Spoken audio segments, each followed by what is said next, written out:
Okay, so our last example in the course is to apply the maximum modulus theorem to a problem.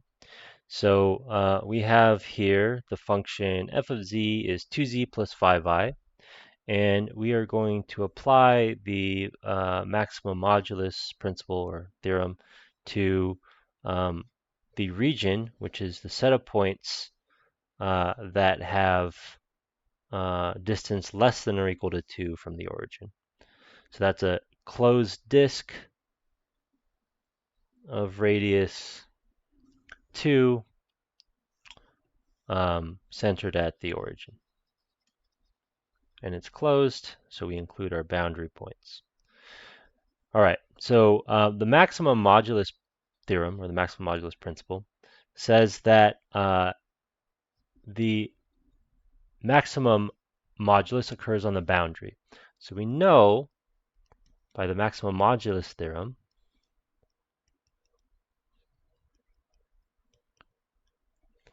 the maximum modulus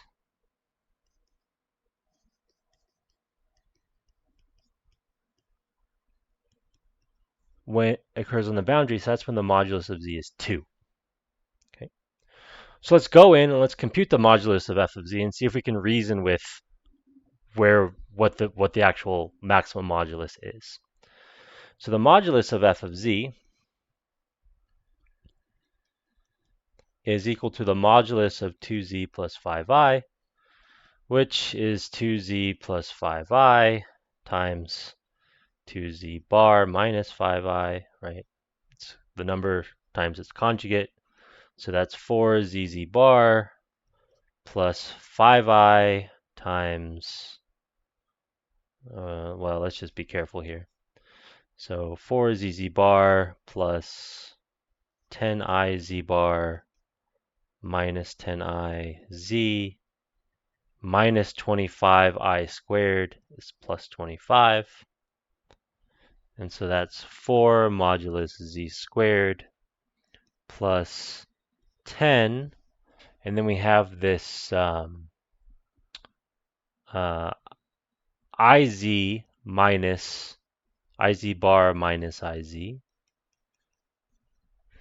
And if you think back, the imaginary part of z is going to be z, that's going to be x plus iy, minus z bar, so that's minus x minus iy, all over 2i.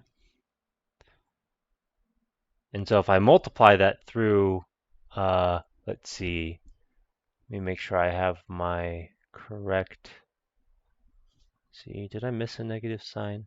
Yeah, okay, yeah, so if I multiply this through by, dang, let me fix this over here because it's confusing me. I want to change the order, so I want to write this as minus 10 iz minus iz bar. So I just factored out a negative from that. So z minus z bar is 2i imaginary part of z.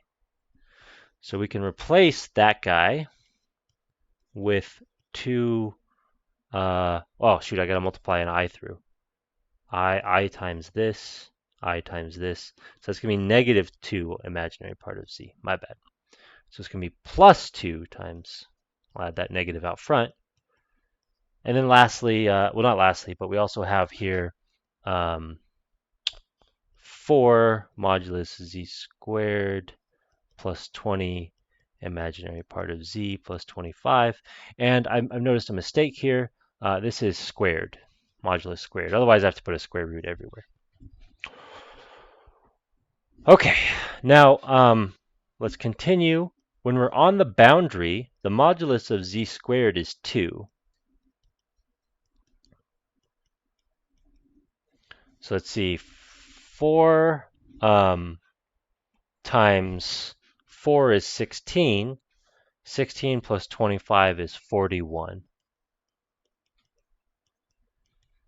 All right, so modulus of f of z squared is that. So in particular, the modulus of f of z is going to be the square root of this. And this is going to be largest when the imaginary part of z is largest. So it's largest when imaginary part of z is largest. So where does that happen? It happens when we're the furthest north. The furthest north happens at 2i, in which case the imaginary part is 2. So modulus of f of z is this expression, and that's less than or equal to what happens when we're the furthest north on our circle, in which case the imaginary part is 2, so that's 20 times 2. So that's 41 plus 40 is root 81, which is 9. So the maximum modulus for f is 9. Furthermore, it happens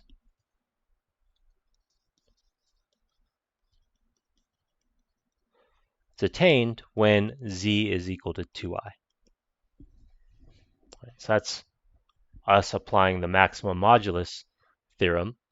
And notice this is actually quite, this would be quite, maybe not, maybe this would be obvious to do without the theorem. You would still get 4 modulus z squared plus 20 imaginary part of z plus 25, and you would still want to square root it.